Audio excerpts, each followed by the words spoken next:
Obviamente, luego de las declaraciones de Enrique Riera sobre la seguridad o inseguridad en Paraguay, se abrió todo un debate, Caro, en función a los números que observa el ministro del Interior, que había admitido esta semana. Hace 2 días. Sí, que lo había leído a través de redes sociales. Finalmente, esta mañana, en comunicación con Radio Monumental, el ministro Riera termina reconociendo error en datos de inseguridad a nivel país. Exacto. Dijo literalmente el ministro, a quien ya vamos a escuchar enseguida: tengo que aprender. Resulta que me pasaron los datos. No fue gente de mi equipo. Y en agosto sí voy a hacer una rendición de cuentas con mis fuentes, con datos de la Policía Nacional. Eso es lo que mencionó más temprano el ministro del Interior. Lo conversó con los compañeros de Radio Monumental. Así que escuchemos, por favor. ¿Quién pico te pasó la encuesta esa de internet, Enrique? Tenés que echarle a patada. Te hizo pasar un papelón al pedo. Eso fue después de la reunión de la CAF. Estuve levantado desde las 5:30 dando vueltas. Y ante la consulta periodística, yo lo que les dije es que una fuente externa que yo no había chequeado decía que el Paraguay estaba, esa fuente, no yo, decía que el Paraguay estaba en la mejor posición en América del Sur y sexto en toda la región, ¿verdad? Y era lo que me dijeron, los que me enviaron, que no fueron de mi equipo, dijeron, ¿por qué no verificar? Porque acá hay otros datos más sobre el costo de vida por ciudad, ahí por el número de abortos, o sea, es un instrumento que usa la gente para tener un criterio. Yo lo único que me animé a decir es, mira, nuestros números no son malos, pero yo voy a hacer el 15 de agosto una rendición de cuentas con mis fuentes y voy a confesar si estamos igual, mejor o peor, de acuerdo a los números que nosotros tenemos dentro de la policía, en el observatorio de violencia, en el 911, etcétera, etcétera, ¿verdad? Pero es lo único que dije. Ahora, como todas las veces, una vez que un ministro habla, no importa la fuente que cite, es el ministro que dijo, ¿verdad? Y voy a tener que ir aprendiendo ya a esta altura de mi vida. Por lo visto, hay cosas que se me quedan pegadas, como aquella famosa frase de que voy a quemar los libros en la plaza. También fue cortada cuando era ministro de Educación. Yo dije, no me obliguen a quemar libros en la plaza, créanme lo que voy a hacer por una resolución que firme. Salió el ministro de quemar libros en la plaza. Pero tengo que aprender que es así, mi vida. Cada uno está en lo suyo. Finalmente tuvo que reconocer Enrique Riera que fue a esta fuente que le pasaron, pero que no entró en detalles y que se apresuró al hablar de estos números. Números que, dice él, a pesar de que admite su error, no están tan alejados de la realidad. Sin embargo, hasta el momento la policía, Caro, y eso es bueno contarle a la audiencia, no presenta números consolidados. Lo que señala el ministro del Interior, Enrique Riera, es que para el 1 de agosto, cuando estemos cumpliendo un año de gobierno, vamos a tener finalmente los números oficiales en cuanto a inseguridad a nivel país. Que conste que hay que tener en cuenta con relación a lo que serán esos números, que hay mucha gente que es víctima cada día, víctima de la inseguridad, que no hace una denuncia formal. Vamos a poner algunos ejemplos. Cuando te roban el celular de repente en un bus o en la vía pública, sí, o te robaron la mochila, o te robaron la orquídea que tenés frente a tu casa, la plantera. O sea, cuando sos víctima de ese tipo de situaciones, muchas veces decís, y bueno, soy víctima de la inseguridad, me duele que me hagan esto, pero ante esta situación no voy a hacer la denuncia, porque voy a tener que salir de mi lugar de trabajo, va a implicar una pérdida de tiempo y finalmente no voy a tener ningún resultado, entonces mejor no hago la denuncia. Entonces eso no va a formar parte, evidentemente, de la estadística, pero sí forma parte de nuestro día a día. Ahora, hablemos de estadísticas, hablemos de números que tenemos a nuestra consideración. Números que, dicho sea de paso, el Ministerio del Interior no desmiente. Esta semana también se publicaban números con respecto a la inseguridad elaborados por la Fiscalía, el Ministerio Público. Y atiendan muy bien porque, según los datos, estamos hablando de 39.112 denuncias. Ya que estabas mencionando estadísticas, sí, Caro, según estos datos proporcionados por el Ministerio Público, repito, que no fueron desmentidos por la Policía Nacional, Los casos de robo, hurto y apropiación aumentaron un 2% más si hacemos una comparación respecto al año pasado. Claro, el mismo periodo del año pasado. Efectivamente, estos son los números que sí tenemos, porque como estábamos explicando, hasta el momento el Ministerio del Interior, la Policía Nacional, no comparte los datos consolidados. Hay un compromiso de parte del ministro, como acaban de escuchar, de presentarlos recién cumplidos los 1 año.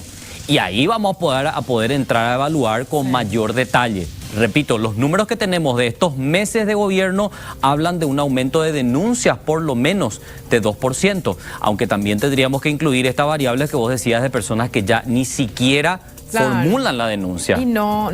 Y después tenemos los casos de gente que sale tan decepcionada ante la inacción cuando finalmente hacen la denuncia. Recién estábamos escuchando testimonios muy fuertes de pobladores de Limpio que dicen, pero nos acercamos, hacemos la denuncia y al final nos hacen tener miedo. Porque imagínense la respuesta que recibió este hombre en la Fiscalía Zona Limpio. Le decía, vos no tenés miedo, mira que pueden reaccionar contra tu familia, vos no tenés miedo como para hacer toda esta movida. Entonces es como que hay una contradicción, porque por un lado las autoridades dicen es necesario que se acerquen, que hagan la denuncia, que formalicen, pero ahí finalmente cuando te acercas para hacer una denuncia formal te dicen, vos no tenés miedo de hacer esto, mira que te estás exponiendo, mira que vos no tenés miedo por tu familia.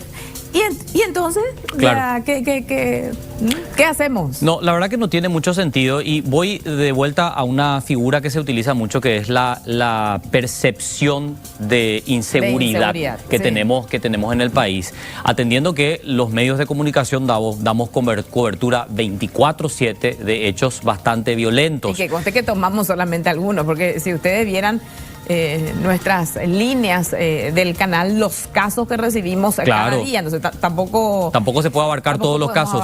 En Asunción y Central, por ejemplo, tenemos mayoría de robos y asaltos a través de los motochorros. Estos son datos que nos daba esta mañana el viceministro de Seguridad Interna. Pero si vamos a esa sensación de inseguridad, ¿cómo es que se construye esa sensación de inseguridad? Es muy bueno explicar el fenómeno y según lo que explican las propias autoridades, esto ocurre cuando nosotros vemos que nuestro vecino acaba de ser asaltado.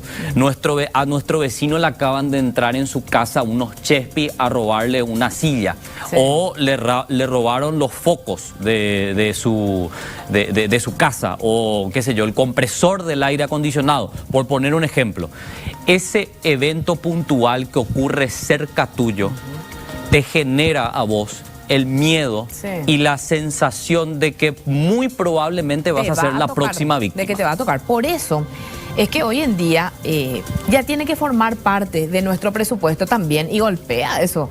Porque las familias dicen, bueno, vamos a tener que, nuestra muralla vamos a tener que levantar un poco más. Vamos a tener que colocar unas rejas. O le ponemos electrificado, incluso hay familias que... Pero atiendan y pueden enviarnos inclusive fotografías, si este es el caso de lo que pasa con ustedes mismos o en su cuadra. Balcones hermosos que hoy están con una feroz reja. Entonces es como que la gente de bien es la que tiene que estar enjaulada, encerrada, encarcelada. Mientras los bandidos están libres. Mientras los bandidos están libres. O sea, balconazos hermosos, pero con unas rejas que tapan absolutamente todo, teniendo en cuenta la inseguridad. Luego, este mes vamos a tener que apartar un poquito porque vamos a tener que colocar cámaras en algunos espacios, adelante, en el costado, en el patio. Entonces, eso te impacta también cuando vos no tenías planeado levantar tu muralla o colocar algunos elementos de seguridad en la casa, en las ventanas, etcétera, y bueno, finalmente tenés que hacer para sentirte un poco más protegido, porque pasa que creemos nosotros, Carlos, y esto es así, que nuestro lugar seguro en el mundo es nuestra casita. Y resulta que en la comodidad y en la tranquilidad de tu casa igualmente entran estos delincuentes y ya no estamos seguros. Claro, y ahí es un poco cómo se construye, como estábamos diciendo, esa sensación de inseguridad. Si a tu vecino le entran a robar, muy probablemente vos que estás al lado vas a decir, pucha, puedo ser el en cualquier momento. ¿Cómo es que podemos reducir esa sensación de inseguridad? Sí. Es lo que le planteábamos hoy al viceministro de Seguridad Interna, Óscar Pereira, y él señalaba que esto se reduce con una presencia policial. No hay caso. Si a tu vecino le entran a robar, lo que se espera que haga después la policía es que aumente, por ejemplo, el patrullaje en la zona. Lo que le llaman para que no vuelva a ocurrir nuevos hechos. La patrulla preventiva. Que Exacto. Le llaman, que es lo que se hace principalmente a través de los agentes del grupo LINCE. Por eso es que también cuando vamos a los barrios a tomar, Carlos, estos reclamos, estas denuncias, cuando conversamos con la gente, siempre están pidiendo, necesitamos a los LINCE también acá, necesitamos, porque la gente se siente más en confianza, más tranquila de repente en su barrio cuando se da esa cobertura de la Policía Nacional a través de los agentes LINCE. Claro, ¿y cuál es la tarea preventiva? La tarea preventiva, que la misma policía admite que falla rotundamente. A ver, hay dos etapas, digamos, que involucran a la Policía Nacional. La tarea preventiva, como estaba diciendo Caro, que es toda la previa. Para evitar que ocurra. El asalto, y ya cuando ocurre, esa capacidad de poder resolver ese delito, ese crimen, etcétera. Entonces, en la tarea reactiva, sí, ya lo segundo. En esa segunda tarea creo que hay muy buena respuesta de la policía. Vemos que, por ejemplo, en este último asalto aquí en Villamorra no se pudo prevenir, el plagio se organizó muy bien y se concretó, pero ya luego la policía informa sobre los avances, puede identificar a las personas que están directamente involucradas, a los cerebros detrás de esto, y ya vos después...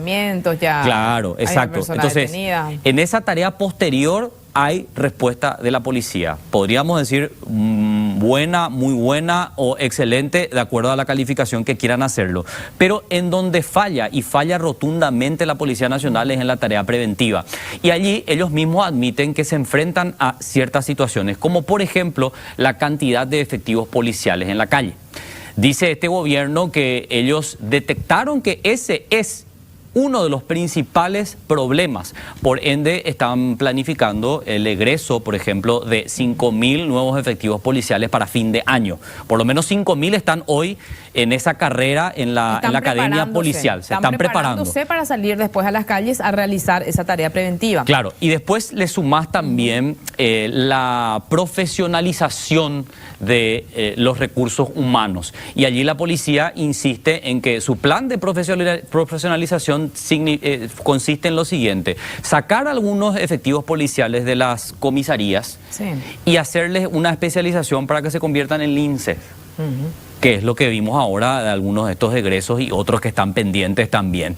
Entonces, son algunos de los elementos que asegura la policía está aplicando para que su operatividad mejore. Pero ojo, porque ellos mismos admiten que si bien hay una mejor operatividad de la policía, porque se está aumentando la cantidad y la formación de los mismos y además su movilidad, que es otro punto pendiente, todavía ellos no pueden ser efectivos en su tarea preventiva. No se evitan que ocurran los hechos, continúan ocurriendo.